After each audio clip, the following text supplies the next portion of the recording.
brought to you by Infinix.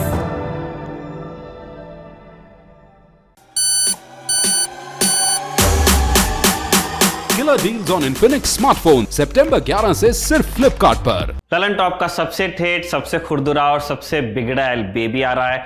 आ गया है podcast बाजा। डाउनलोड कीजिए दी ललन टॉप ऐप और आप इसमें ललन टॉप को सुन पाएंगे। अपना काम करते हुए ललन टॉप से मिलते रहने का सुख प्राप्त होगा और मुफ्त सब कुछ फ्री है। सूचना समाप्त, अब आगे। भारत की राजधानी नई दिल्ली से तकरीबन 2000 किलोमीटर दूर बसा समरकंद शहर इतिहास की कई दिलचस्प घटनाओं का गवाह रहा है। 4वीं शताब्दी ईसा पूर्व में इस शहर पर सिकंदर ने कब्जा किया था। फिर 1365 ईस्वी में समरकंद तैमूर वंश की राजधानी बना। समरकंद अतीत में व्यापार के लिए बने सिल्क रूट का अहम पड़ाव भी था। फिलहाल समरकंद मध्य एशिया के देश उज्बेकिस्तान के सबसे अहम शहरों में से एक है। आज हम समरकंद का जिक्र क्यों कर रहे हैं? दरअसल इस शहर में एक ऐतिहासिक सम्मेलन का आयोजन होने वाला है 15 और 16 सितंबर को। इसका नाम है Shanghai cooperation organisation SCO summit. इस साल का एससीओ समिट कई मायनों में दिलचस्प है, साथ में विडंबनाओं से भरा भी हुआ है। इस समिट में भारत के प्रधानमंत्री नरेंद्र मोदी के अलावा पाकिस्तान के प्रधानमंत्री शहबाज शरीफ, रूस के राष्ट्रपति व्लादिमीर पुतिन, ईरान के राष्ट्रपति इब्राहिम रईसी समेत कई बड़े नेता हिस्सा लेने वाले हैं। ये दिलचस्प और विडंबनाओं से भरा इसलिए है क्योंकि भारत और पाकिस्तान के बीच सीधे कूटनीतिक रिश्ते अब नहीं हैं। भारत और चीन के बीच सीमाई विवाद चल ही रहा है लद्दाख में। रूस और ईरान पश्चिमी देशों के आर्थिक प्रतिबंधों का सामना कर रहे हैं। भारत पश्चिमी देशों से संतुलन बनाकर चलने की कोशिश कर रहा है। इन सब के बीच इन देशों के शीर्ष नेता आपस में मंच साझा कर रहे हैं। इस नाते एससीओ समिट की अहमियत काफी बढ़ जाती है। तो आज हम जानेंगे शंघाई कोऑपरेशन ऑर्गेनाइजेशन एससीओ की पूरी कहानी क्या है, इस साल के एससीओ समिट पर पूरी दुनिया की नज़र क्यों है और भारत को इस समिट से क्या उम्मीदें हैं। नमस्कार, मेरा नाम है निखिल और आप देखना शुरू कर चुके हैं ललन टॉप का अंतर्राष्ट्रीय प्रसंगों से जुड़ा रोजाना का कार्यक्रम दुनियादारी।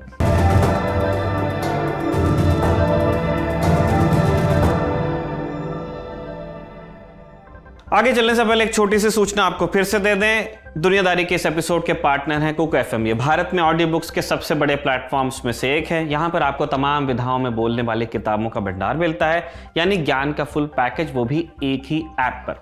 कुक एफएम ललन टॉप के साथियों के लिए खास ऑफर भी लाया है। प्रीमियम सब्सक्रिप्शन पर आपको 50% की छूट मिल जाएगी। और ये फायदा आपको कैसे मिलेगा? सब्सक्रिप्शन लेते समय LT50 ये छोटा सा कोड आप इस्तेमाल करें, आपको छूट मिल जाएगी। ध्यान रहे कि वैसे पहले 500 यूजर्स के लिए ही ऑफर है, इसलिए आपको जल्दी काम करना पड़ेगा। और अगर और जानकारी आप चाहते हैं तो डिस्क्रिप्शन में लिंक पर आप जा सकते हैं। सूचना समाप्त, अब शो को आगे बढ़ाते हैं। जहां आज बात एससीओ समिट की होने वाली है, पहले इतिहास की किताब को टटोलते हैं। 1990 का दशक था, सोवियत संघ का विघटन हो रहा था और इस विघटन से मध्य एशिया में कई नए देश अस्तित्व में आए, मसलन ताजिकिस्तान, किर्गिस्तान, तुर्कमेनिस्तान, उज्बेकिस्तान और कजाकिस्तान, जिनको स्तान हम कहते हैं, सेंट्रल एशियन रिपब्लिक्स। ये देश दो बड़ी शक्तियों से घिरे हुए थे, रूस और चीन। इन सब के बीच सीमाओं को लेकर विवाद चल रहा था। बॉर्डर पर भारी संख्या में फौज तैनात थी। 1990 के दशक में नए बने देशों की चिंताएं थोड़ी अलग थी। उन्हें अपने पैरों पर खड़ा होना था, पहले अर्थव्यवस्था मजबूत करनी थी, दुनिया में अपनी राजनीतिक पहचान को भी कायम करना था। इन सब की बजाय वो आपसी तकरार में लेकिन व्यस्त थे। हर समय झगड़े की चिंता बनी रहती थी और इस दौर में 5 देशों ने एक पहल की। 1996 में चीन, रूस, किर्गिस्तान, ताजिकिस्तान और कजाकिस्तान के नेता शंघाई में जमा हुए। उनके बीच 3 मुख्य बिंदुओं पर सहमति बनती है। पहला बिंदु, सदस्य देश एक दूसरे पर भरोसा करेंगे। दूसरा, सदस्य देश सीमा पर तनाव को कम करने की कोशिश करेंगे। और तीसरा, सदस्य देश आपस में सहयोग बढ़ाएंगे। चूंकि यह बैठक चीन के शंघाई शहर में हुई थी और इसमें 5 देशों ने हिस्सा लिया था, इसलिए इसको शंघाई 5 के नाम से जाना गया। शंघाई 5 में शामिल देश हर साल मिलने लगे। इसका उन्हें फायदा भी मिलता रहा। उनके बॉर्डर्स पर चल रहा तनाव समय के साथ कम होता गया। इसके बरक्स बाहर की दुनिया इतनी शांत नहीं थी। जैसे जैसे 90 का दशक बीत रहा था, पूरी दुनिया में आतंकवाद की समस्या फैल रही थी। एशिया में इसका बड़ा केंद्र अफगानिस्तान था। अफगानिस्तान में तालिबान की सरकार थी। तालिबान ने अपने राज में अलकायदा से लेकर चेचन विद्रोहियों तक को शरण दी हुई थी। अफगानिस्तान सेंट्रल एशिया से जुड़ा हुआ है, इसलिए इसका ताप शंघाई 5 तक भी पहुंचा। और फिर आया साल 2001। जून महीने में शंघाई में सदस्य देशों के राष्ट्राध्यक्षों की बैठक हुई। इसमें तय हुआ कि संगठन का दायरा बढ़ाने की जरूरत अब पड़ने लगी है। तब शंघाई 5 में एक नए सदस्य की एंट्री हुई और ये था उज्बेकिस्तान। अब कुल सदस्य हो गए थे 6। अब इसी बैठक में 2 और बड़े बदलाव भी हुए। पहला, सदस्य देशों ने मिलकर शंघाई कोऑपरेशन ऑर्गेनाइजेशन यानी कि एससीओ की स्थापना के दस्तावेजों पर दस्तखत किए। इस तरह शंघाई 5 का नाम बदलकर हो गया एससीओ। दूसरी चीज ये हुई कि एससीओ का मकसद अब बदला गया। शुरुआत में इसकी स्थापना आपस में चल रहे तनाव को कम करने के लिए की गई थी। 2001 में इसके मकसद में आतंकवाद, अलगाववाद और चरमपंथ को भी जोड़ दिया गया। तय हुआ कि एससीओ के सदस्य देश इन समस्याओं से लड़ने के लिए आपस में सहयोग करेंगे और फिर सितंबर 2001 में सदस्य देशों के प्रधानमंत्रियों की बैठक भी शुरू हो गई। इसमें आर्थिक और व्यापारिक सहयोग बढ़ाने पर रजामंदी बनी। तब से हर साल सदस्य देशों के head of the state, head of the government और फॉरेन मिनिस्टर्स की अलग अलग बैठक आयोजित होती रही है। एससीओ के इतिहास में 2 साल बेहद अहम माने जाते हैं। 2002 में रूस के सेंट पीटर्सबर्ग में हुई बैठक में एससीओ के लक्ष्य, सिद्धांत, संरचना, गतिविधि, सहयोग क्षेत्र और आपसी संबंध की सीमा तय की गई थी। जबकि 2017 में कजाकिस्तान के अस्ताना में हुई बैठक में संगठन विस्तार पर सहमति बनी। इसके बाद ही भारत और पाकिस्तान एससीओ के स्थायी सदस्य बनने में कामयाब हुए। उससे पहले उन्हें ऑब्जर्वर स्टेटस का दर्जा मिला हुआ था। एससीओ की मौजूदा स्थिति क्या है?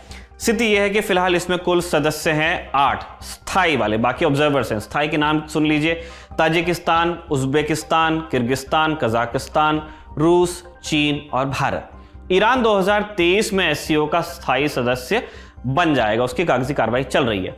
अफगानिस्तान, मंगोलिया और बेलारूस को ऑब्जर्वर स्टेटस की कैटेगरी में रखा गया है, यानी ये देश भविष्य में एससीओ के परमानेंट मेंबर बन सकते हैं। अभी भी कुछ बैठकों में जाते हैं, लेकिन बैठक जो मेन होती है आपके, वो उन 8 के बीच ही होती है जो स्थायी सदस्य हैं।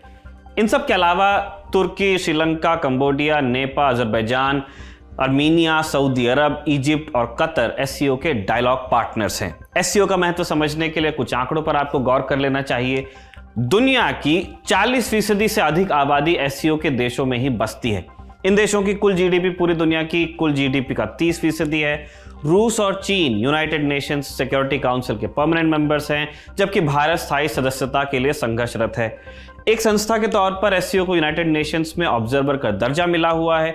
इन सब के अलावा एससीओ के सदस्य देश आपस में मिलिट्री ड्रिल भी आयोजित करते रहते हैं। ये तो वे आंकड़े। अब सवाल उठता है कि एससीओ असल में कितना कारगर है। जानकार कहते हैं कि यह संगठन कागज पर भले ही ताकतवर दिखे, लेकिन हकीकत में ये गुट बहुत बटा हुआ है। दुनिया की सबसे बड़ी आबादी वाले 2 देश भारत और चीन लंबे समय से सीमा को लेकर के उलझे हुए हैं एक दूसरे से। 2020 में गलवान घाटी में हुई झड़प के बाद यह तनाव और बढ़ गया।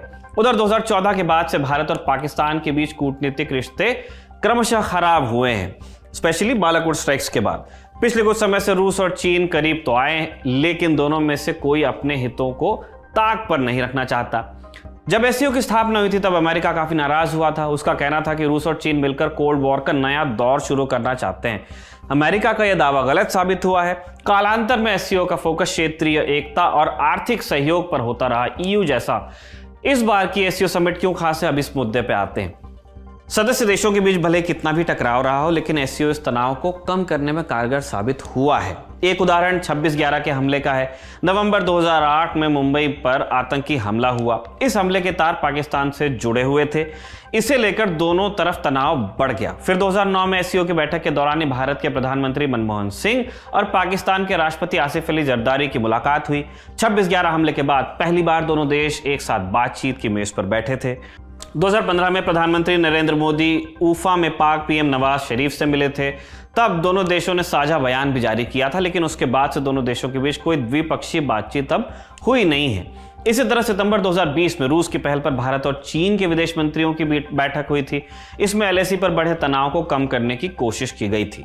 इस बार का समिट कई मायनों में इसलिए भी खास है क्योंकि इस बार का एससीओ समिट उज्बेकिस्तान के समरकंद में आयोजित होगा। ये 15 से शुरू होकर 16 सितंबर चलेगा। हमने आपको जैसा पहले भी बताया, ये एससीओ की 22वीं सालाना बैठक होगी। 2019 के बाद पहली बार एससीओ समिट आमने सामने बैठकर हो रहा है।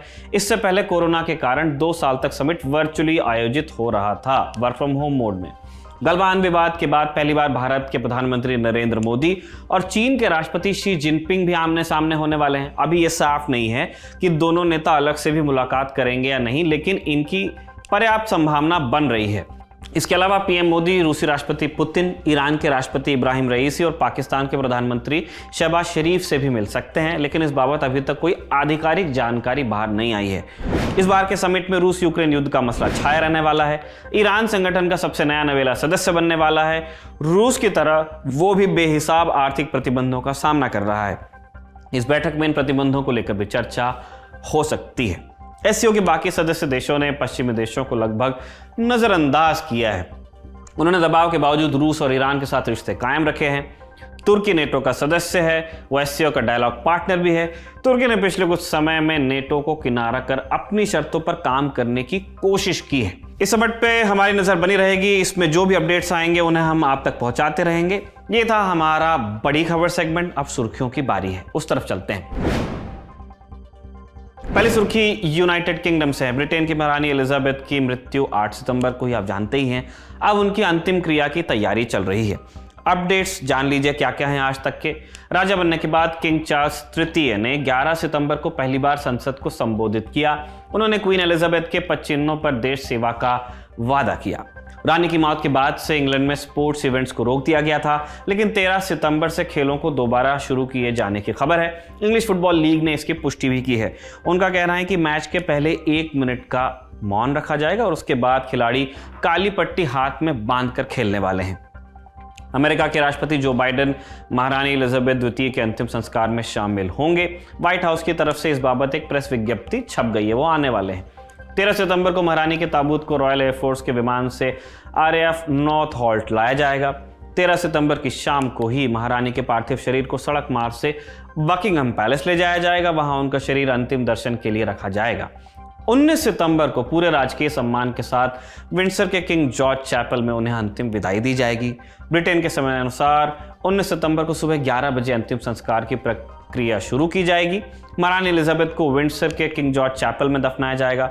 विंडसर कैसल में ही उनके पति Duke of Edinburgh Prince Philip को भी दफनाया गया था। क्वीन की मौत के बाद क्राउन को मानने वाले देशों में बदलाव की तैयारी भी शुरू हो गई है। एंटीगुआ और बारबुडा इसको लेकर जनमत संग्रह कराने वाले हैं। फिलहाल ब्रिटेन का क्राउन यानी कि जो राष्ट्राध्यक्ष ब्रिटेन में होता है, मोनार्क होता है, वही एंटीगुआ एंड बारबुडा का राष्ट्राध्यक्ष भी होता है। ये परंपरा ऑस्ट्रेलिया और न्यूजीलैंड समेत कुल 14 देशों में चल रही है। पिछले कुछ समय में कई देशों ने मोनार्की से रिपब्लिक की तरफ कदम बढ़ाया है। माना जा रहा है कि जल्द ही और भी देश राजशाही के इतिहास को अब पीछे छोड़ देंगे।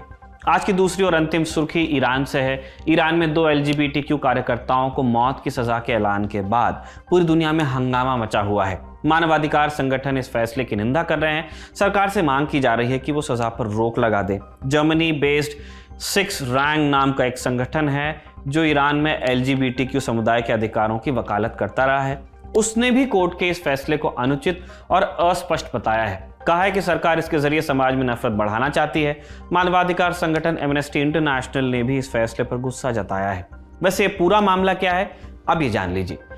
ईरान की एक अदालत ने समलैंगिकता को बढ़ावा देने के आरोप में 2 LGBTQ कार्यकर्ताओं को मौत की सजा सुनाई थी। दोनों के नाम हैं जहरा सिद्दीकी हमीदानी और इल्हाम चुबदार। ये दोनों कौन हैं?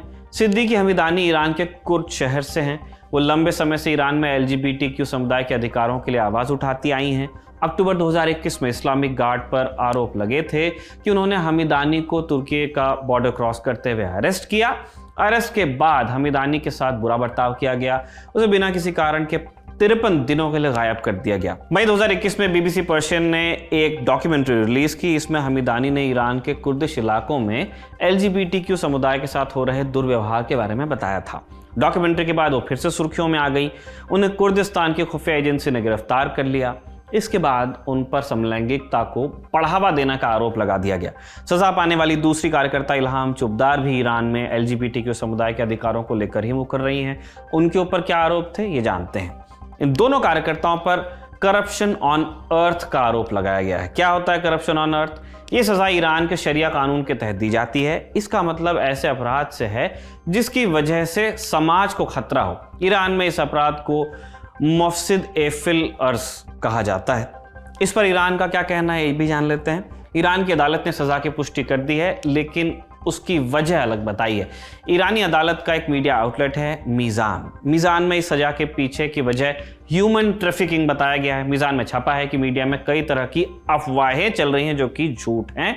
ये दोनों कार्यकर्ता छोटी लड़कियों और महिलाओं की तस्करी दूसरे देशों में किया करते थे, इसी वजह से उन्हें सजा सुनाई गई है।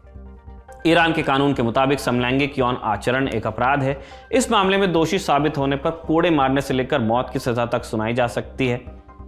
आज का दुनियादारी यहीं पर समाप्त होता है। कल आपसे फिर मुलाकात होगी। इसी उम्मीद के साथ हम विदा लेते हैं। शुक्रिया, शुभ रात्रि।